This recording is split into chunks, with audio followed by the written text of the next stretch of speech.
Hello, I apologize for this another crude presentation. This one is about the symbols used. These symbols were already covered elsewhere, and they can be used by individuals, while these symbols are for use by groups. For instance, a voter group, the council. I will in a moment discuss this. So, what do we have? First of all, we have a voter.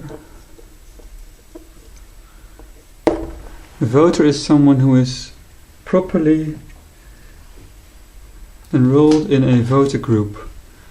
The symbol for it is a circle, can be a green circle, it's also here.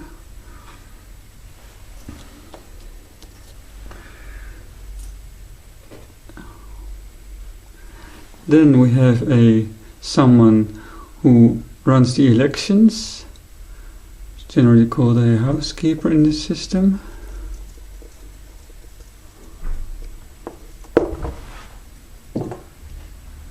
Symbol for it is a circle with a green center.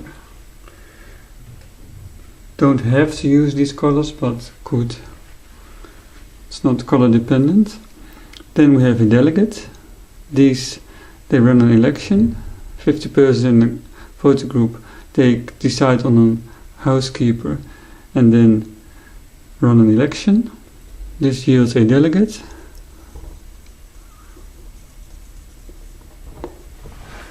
The symbol for a delegate is a square.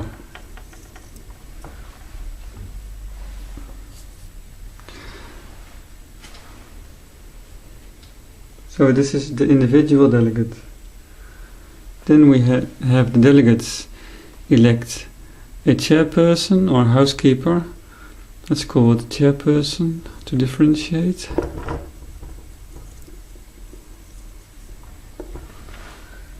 And this symbol for a chairperson is a square with a filled-in center.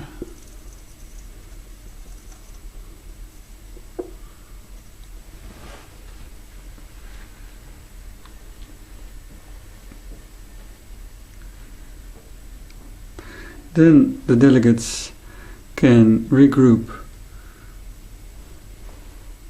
to elect one from between them to represent them in a further government council, which would be a twice elected delegate.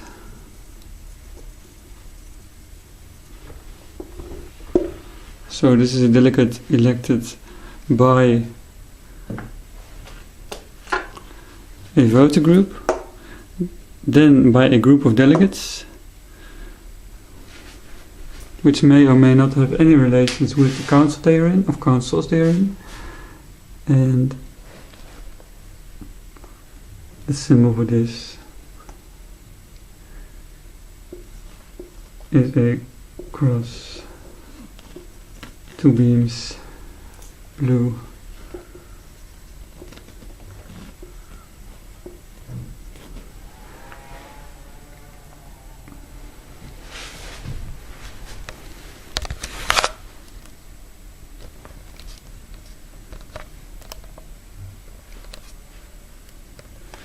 Then we have the same for their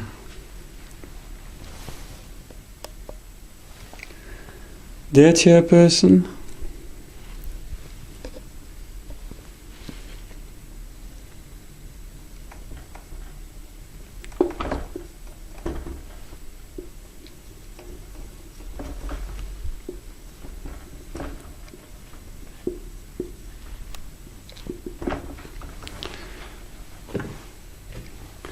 And it follows the same system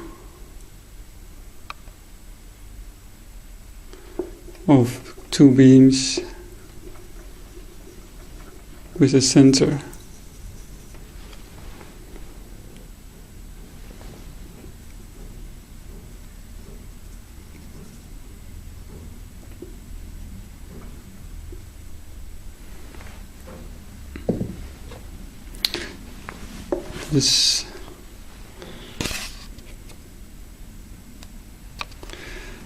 Then this twice elected council can also occur in 1/50th of the nation. This would yield a provincial government.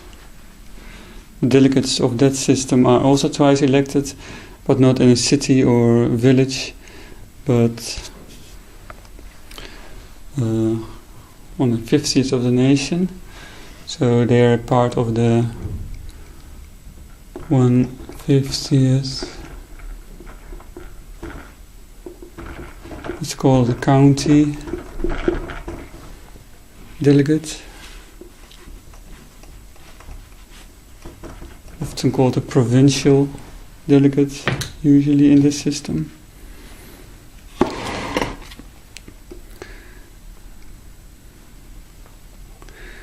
There they have a symbol that is two beams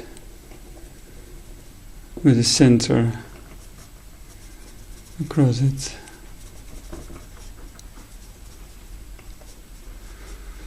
It's a little bit hard to draw like this.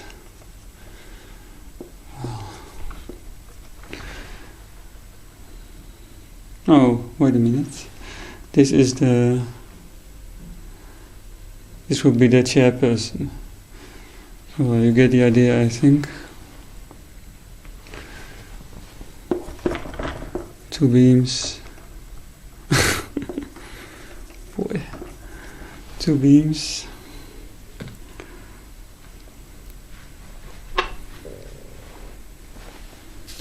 Well, it's the same story as this. Two beams for the provincial. Then with a center for the chairperson. This is the delegate for the national government, and this is their chairperson with a center in the middle. This is another committee. So these are all for individuals. Then we have the following symbols for groups, which can only be used by groups. If you see this symbol, it is a general symbol of a voter group. So, for example, if above an assembly or a room or something, this symbol is displayed, then that means it is a voter group, which would then normally comprised of these people and the delegate, if it is at least part of the group, which does not have to be. Then the voter groups elect delegates, and the delegates make councils. And this is a symbol of a once elected council. If you ignore the two little stripes to the upper left. This is a very local council.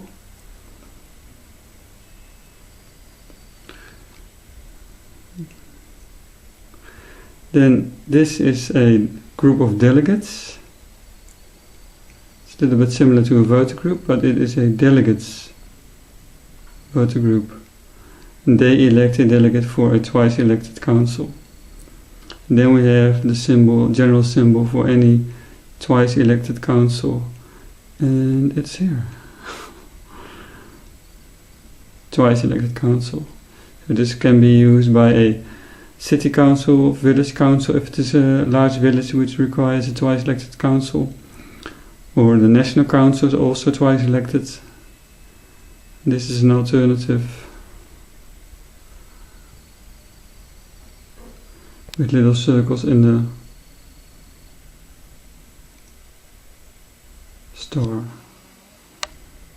So, this is the symbol system. using the symbols during the revolution makes things more transparent. So you can use these, for example, as shoulder insignia, and if there is a lot of confusion in general society, then it may be quite a good idea to display these symbols.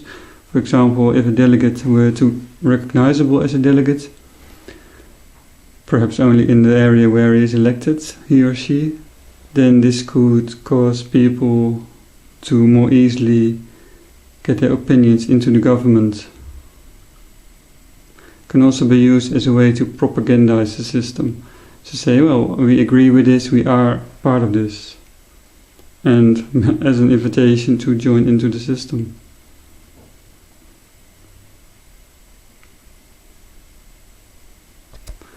So, when a revolution would be ongoing, most people would first be becoming part of a voter group. When they are, they have this symbol.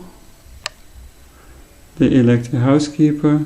Together they elect a delegate. And then the delegates are to form councils and the whole government is to be set up.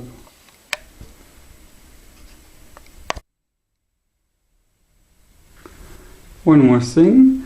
These are shoulder insignia. Can be worn on the shoulder. And these are in blue on white. And blue on white is supposed to be an indication of this being the sovereign government. So this is also a claim of sovereignty.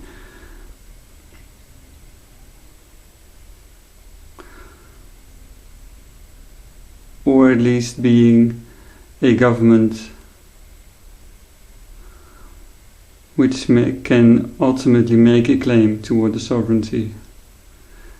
For example, the political parties, you also use this system, but if someone is part of a political party and is using these symbols, then they are to be used in a different color to signal that it is a private group and not anything like a true general government. So, for example, they would use this in a orange on white or something color scheme.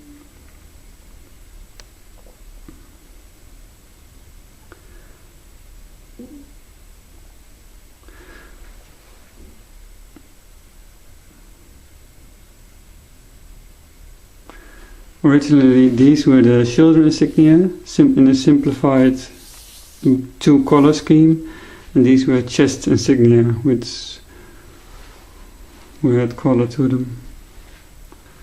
It's more on the side on these symbols.